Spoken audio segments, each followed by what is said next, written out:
오늘은 능치 못함이 없으신 하나님이라는 제목으로 말씀 나누도록 하겠습니다. 여러분 하나님을 믿으십니까? 아멘. 네.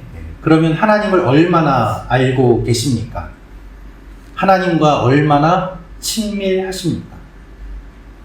하나님이 무엇을 좋아하시는지, 무엇을 싫어하시는지 잘 알고 계십니까? 우리는 하나님을 믿는다고 하지만 사실 하나님을 잘 모릅니다. 그러나 모르는 것이 또 당연하기도 합니다.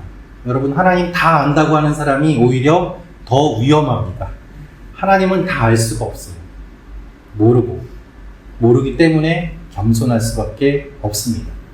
우리는 하나님을 알아가는 것이죠.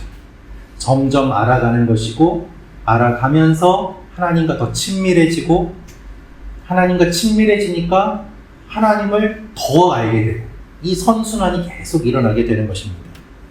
그래서 우리의 믿음이 깊다는 뜻은 우리가 하나님과 친하다는 뜻이고, 우리가 하나님과 친하다는 뜻은 하나님과 잘 안다는 뜻인 것입니다. 한 선교사님의 이야기인데요. 이 선교사님이 중앙아시아의 어떤 한 나라로 파송을 받게 되셨습니다. 그런데 그곳에 가서 보니까 이미 예수님을 믿고 있는 몇몇 성도님들이 계셨고, 가르쳐주는 목자나 양육자가 없이 성도님들끼리 먼저 성경을 읽으시고 믿음 생활을 하시는 가운데 선교사님이 그곳에 가서 사역을 하시게 되었던 것입니다. 성도님들은 자신들을 이끌어줄 영적인 리더를 굉장히 간절하게 원했습니다. 그 기다림 끝에 이 선교사님이 오셨으니까 얼마나 기쁘고 좋았겠습니까? 그런데 문제는 이 선교사님이 오셨는데 이 선교사님 앞에 움직이지 못하는 환자를 데리고 온 거예요.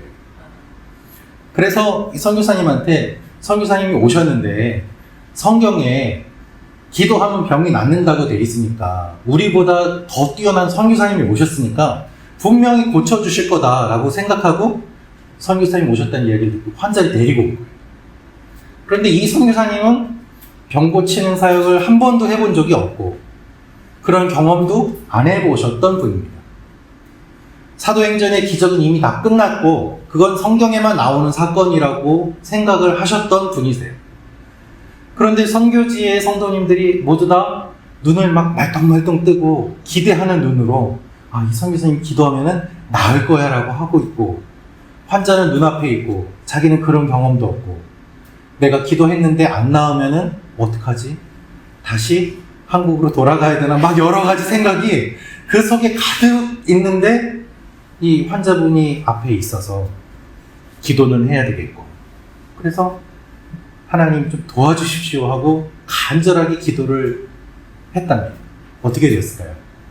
이 성도님은, 이 환자분은 벌떡 일어났어요. 할렐루야. 누가 쓰러졌을까요? 선교사님이 쓰러지셨어요. 이게 된다고 하면서 깜짝 놀라서 정말 쓰러지셨다는 이야기가 있었습니다. 여러분은 하나님을 어떤 분으로 생각하십니까? 하나님과 얼마나 친밀하십니까? 우리의 직분과 관계없이 우리는 정말 하나님과 친밀해야만 합니다. 그리고 하나님과 친밀하다는 것은 하나님의 성품을 닮아가고 하나님의 일들을 소망하고 하나님이 불가능한 일이 없는 분이라는 것을 정말 믿고 나아가는 그 믿음이 우리 가운데 있어야 되는 것이죠. 여러분, 하나님이 하실 수 있다는 거 믿으십니까? 아멘. 한번 따라해 주시기 바랍니다. 하나님은 하실 수 있습니다. 하나님은 하실 수 있습니다. 아멘. 그 일들이 우리에게 일어나기를 소망합니다. 오늘 하나님께서 이 주신 말씀을 통해서 알 수 있는 내용이 있는데요. 그 첫 번째는 무엇인가 하면 하나님의 말씀을 우리가 들을 수 있는 방법입니다. 창세기 18장 4절에서 6절 말씀 다시 한번 읽어보도록 할 텐데요. 18장 4절에서 6절 말씀 같이 읽겠습니다. 시작. 물을 조금 가져오게 하사 당신들의 발을 씻으시고 나무 아래에서 쉬소서. 내가 떡을 조금 가져오리니 당신들의 마음을 상쾌하게 하신 후에 지나가소서. 당신들이 종에게 오셨음이니이다. 그들이 이르되 내 말대로 그리하라. 아브라함이 급히 장막으로 가서 사라에게 이르되 속히 고운 가루 세 스아를 가져다가 반죽하여 떡을 만들라 하고. 아멘. 오늘 말씀은 이삭이 태어나기 1년 전 아브라함이 99세 때 하나님께서 나타나신 사건입니다. 그런데 아브라함이 더운 날 그냥 상수리 나무에 길에 앉아 있는데 하나님께서 천사들과 함께 나타나신 것입니다. 여러분, 이것이 하나님의 방법입니다. 뜨거운 날 아무것도 하지 않고 그냥 길에 앉아 있는데 전혀 뜻밖의 시간, 뜻밖의 장소에서 하나님이 아브라함을 만나 주신 것입니다. 어제도 오늘도 사실 더운 날이고 특별한 일이 일어나지 않은 그런 날입니다. 반복되는 날입니다. 그런데 그때 하나님이 아브라함에게 오신 것이죠. 여러분, 우리의 삶은 매일 반복되는 것처럼 보입니다. 오늘도 자녀를 학교에 보내고 남편을 출근시키고 특별한 일 없이 내가 해야 되는 일들이 반복되는 그와 같은 하루하루가 지나가면서 사실 우리는 며칠인지도 잘 모르고 요일은 아는데 며칠인지 잘 몰라요. 그런 경우들이 많지 않습니까? 그런데 하나님께서는 이럴 때 만나 주신다는 것입니다. 창세기 19장 말씀을 보면 소돔과 고모라의 불 심판의 사건이 있습니다. 그 엄청난 사건이 일어나기 전에 어디서부터 그 일이 시작되는가?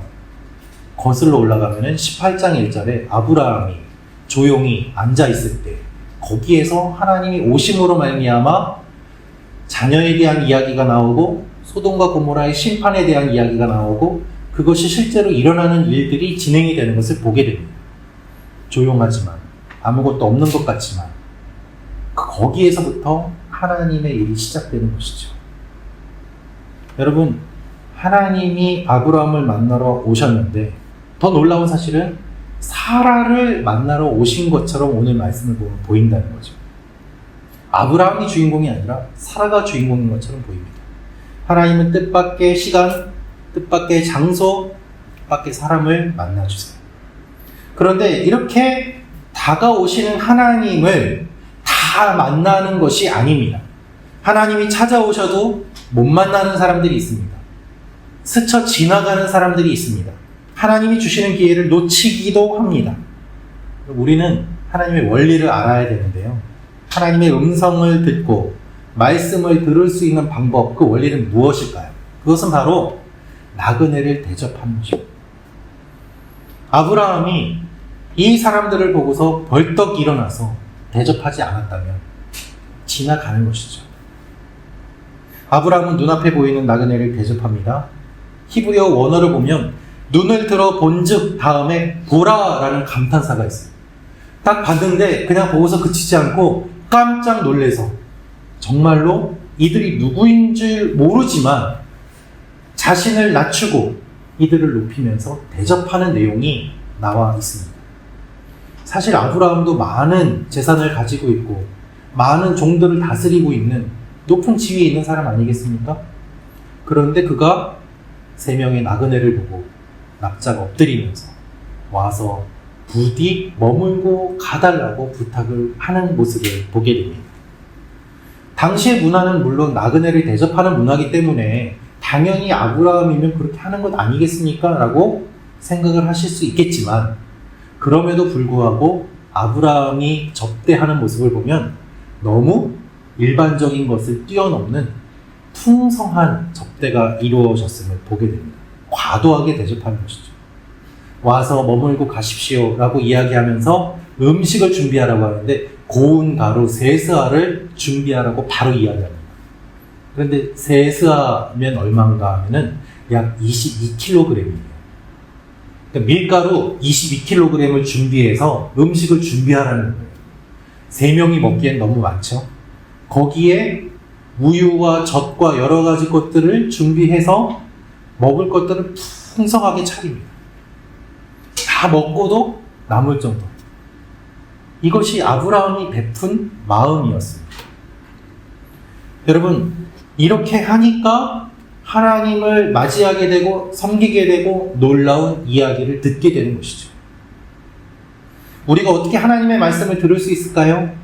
그것은 나그네를 섬김으로 가능합니다. 여러분, 우리의 나그네는 누구일까요? 문자적으로는 외국에서 온 이방인 노동자가 될 수도 있고 탈북민이 될 수도 있습니다. 더 넓게 보아서는 우리의 이웃 모두가 인생을 살아가는 나그네입니다. 이웃을 대접하고 사랑하고 손을 베풀면 하나님의 음성을 듣게 되는 것입니다. 성경 곳곳에 나그네를 잘 대접해 주라고 하나님 말씀하셨습니다. 너희도 애굽 땅에서 이방인이고 나그네였던 것을 기억해라. 그리고 그것을 기억함으로 너희도 나그네를 잘 대접해야 된다. 하나님이 성경 곳곳에 이 원리를 말씀하셨습니다. 여러분, 우리도 이 원리를 기억하며 하나님의 음성을 듣는 방법을 실천하는 귀한 일들이 일어나기를 축원합니다. 이 일이 일어난 다음에 어떻게 되었는가? 하나님이 사라에게 약속을 주세요. 우리 9절에서 12절 말씀 같이 읽도록 하겠습니다. 시작. 그들이 아브라함에게 이르되 내 아내 사라가 어디 있느냐? 대답하되 장막에 있나이다. 그가 이르시되 내년 이맘때 내가 반드시 내게로 돌아오리니 내 아내 사라에게 아들이 있으리라 하시니 사라가 그 뒤 장막 문에서 들었더라. 아브라함과 사라는 나이가 많아 늙었고 사라에게는 여성의 생리가 끊어졌는지라. 사라가 속으로 웃고 이르되 내가 노쇠하였고 내 주인도 늙었으니 내게 무슨 즐거움이 있으리요. 아멘. 하나님과 천사가 사라를 찾습니다. 왜 찾을까요? 우리는 아브라함이 섬긴 것으로만 알고 있지만 또 오늘 본문을 보면 하인들이 음식을 준비한 것으로 알고 있지만 사실 사라가 또 진두지휘를 다 뒤에서 하지 않았겠습니까? 모든 것은 사라의 몫입니다, 사실. 아브라함이 막 준비해서 반죽하고 그렇게 한 것만은 아니죠. 그러니까 아브라함이 섬겼다고 하더라도 결국 사라도 같이 섬긴 것입니다. 하나님은 그것을 아세요. 사라를 찾으세요. 사라를 부르세요. 그런데 여러분, 오늘 말씀을 보면 좀 재미있는 장면이 있습니다. 하나님이 사라를 찾으시는데 어떻게 되어 있는가 하면 사라가 어디 있느냐 할 때 아브라함이 장막에 있나이다 라고 이야기를 합니다. 즉 하나님과 사라는 서로 얼굴을 보고 이야기하는 것이 아니죠. 하나님과 아브라함은 지금 대면하여 이야기를 하고 사라는 장막 뒤에 있습니다. 그래서 여기에서 하나님이 말씀하시는 것을 장막 뒤에서 사라가 듣고 있는 그와 같은 상황입니다. 당시에 여성과 남성이 같은 자리에 있는 것이 불편한 문화였기 때문에 그럴 수 있을 것입니다. 하나님은 사라가 장막 뒤에 있으니까 듣도록 큰 소리로 말씀하시는 것입니다. 사라가 없는 자녀가 없는 사라에게 무엇이라고 말씀하십니까? 내년에 아들이 있으리라. 내 아내 사라에게 아들이 있으리라.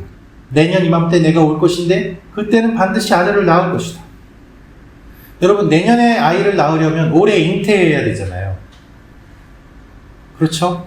그런데 10절 보면 10절에 하나님이 말씀하실 때 사라가 그 뒤 장막 문에서 들었더라 라고 되어 있습니다. 근데 12절에는 어떻게 되어 있을까요? 사라가 속으로 웃고 이르되 라고 되어 있어요. 그래서 10절에 하나님 말씀하시고 12절에 사라가 반응하는데 그 가운데 11절에 뭐가 있을까요? 11절 한번 읽어주십시오.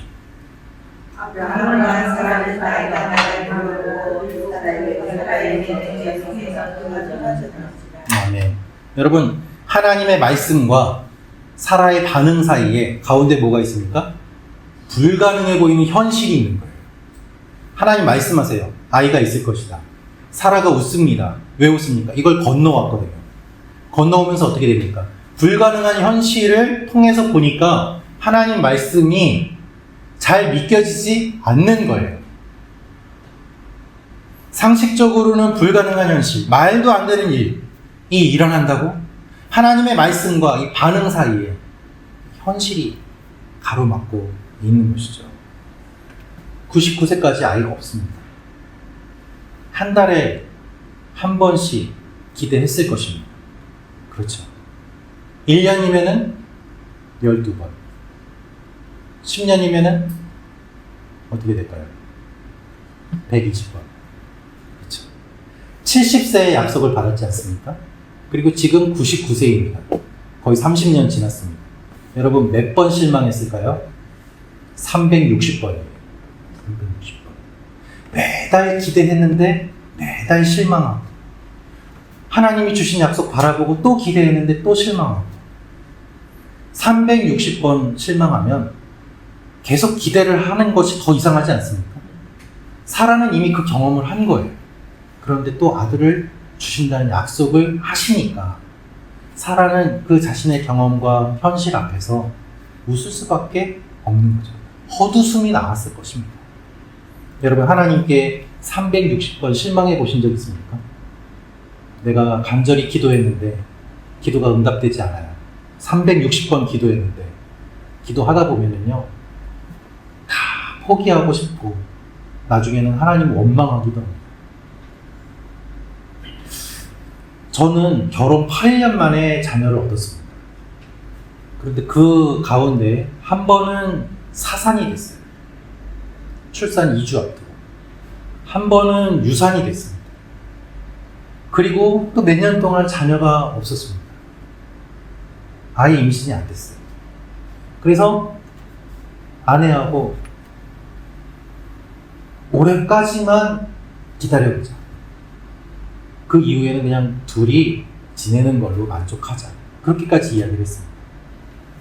그렇게 성도님들께 자녀 기도 부탁을 드리고 지내는데 그해 12월에 임신이 되었어요. 그렇게 태어난 아이가 지금 진이입니다. 그런데 여러분, 그때까지 매달 실망하고 그런 아내의 모습을 보고 저도 마음이 힘들고 아내는 더 힘들고, 그 기다림이 얼마나 힘든지 저는 이 말씀을 읽으면서 이해가 가요. 사라가 얼마나 힘들었을까 이해가 가요. 여러분, 하나님의 말씀과 우리의 반응 사이에 무엇이 있습니까? 현실이 있어요. 이 현실을 보니까 부정적인 반응이 나와요. 현실을 뛰어넘는 약속을 보면 부정적인 반응이 나오지 않는데, 현실이 있으니까 이 현실을 보면서 하나님 말씀을 들으니 자꾸 부정적인 반응이 나오고, 이게 되겠어? 라고 생각이 드는 거죠. 여러분, 생각해 보십시오. 오늘 말씀을 보면 하나님과 사라 사이에 현실이 가로막고 있지만 물리적으로는 뭐가 가로막고 있습니까? 장막이 가로막고 있어요. 장막 뒤에서 말씀을 듣고 있지 않습니까? 그런데 하나님의 말씀이 들립니다. 하나님의 소리가 들립니다. 이 장막을 뚫고 전해집니다. 하나님은 그래서요, 보여주시기보다 말씀을 하세요. 왜요? 장막이 가로막고 있어서 안 보이는데 말씀은 장막을 뛰어넘어서 들리니까요. 사람들은 기적을 보여달라고 했습니다. 예수님에게 기적을 보여주면 믿겠다고 했습니다. 그럼 예수님 말씀하십니다. 요나의 기적 외에는 내가 너희에게 보여줄 것이 없다. 그 요나의 기적은 예수님께서 돌아가시고 부활하신다는 그 십자가 사건이었습니다. 그것 외에는 보여줄 것이 없다. 그 외에는 뭐가 필요합니까? 말씀이 필요한 거예요. 우리는 보고 믿는 것이 아니라 듣고 믿는 거예요. 믿음은 들음에서 나는 것이기 때문에. 왜 들음에서 날까요? 장막을 뛰어넘어서 들려오는 것이 소리이기 때문이에요. 봐서 믿는 것이 아니에요. 사라는 하나님의 얼굴을 지금 보지 않고 있지만 그 말씀이 들려와요. 그리고 그 말씀에 반응하는 것이죠. 여러분, 우리는 들음으로 믿게 되는 거예요. 예수님이 보여주신 십자가와 부활, 그 기적 외에는 다른 거는 없어요. 하나님의 약속을 들으시길 바랍니다. 그래서 하나님께서 말씀하세요. 하나님의 말씀으로 세상을 창조하시고 하나님이 약속의 말씀을 우리에게 주시고 설교와 여러 말씀들을 통해서 우리에게 계속해서 이야기하시는 이유는 무엇인가 하면, 가로막고 있는 현실이 있더라도 그것을 뛰어넘어서 들리기 때문입니다. 우리의 현실을 뛰어넘어서 믿음을 가질 수 있는 유일한 방법, 보는 것이 아니라 듣는 것입니다.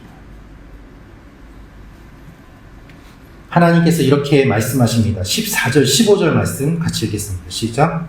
여호와께 능하지 못한 일이 있겠느냐? 기한이 이를 때에 내가 내게로 돌아오리니 사라에게 아들이 있으리라. 사라가 두려워서 부인하여 이르되 내가 웃지 아니하였나이다. 이르시되 아니라 내가 웃었느니라. 아멘.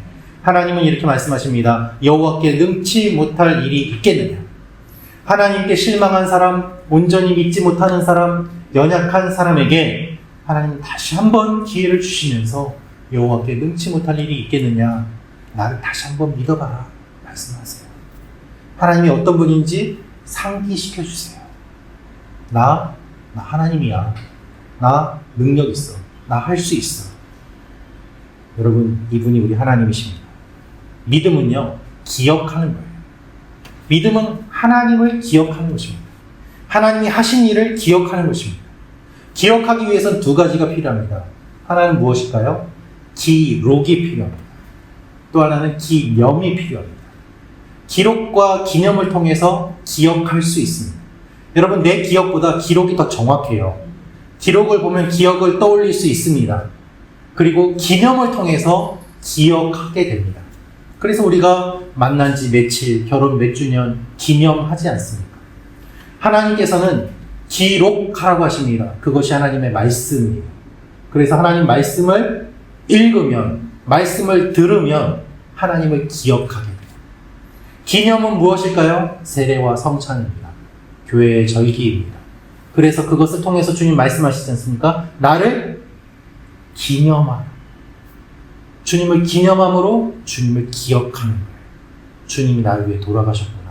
기억하고 내가 새 생명을 얻었구나. 알게 되는 것이죠. 여러분, 하나님을 기억하십시오. 전능하신 하나님을 기억하십시오.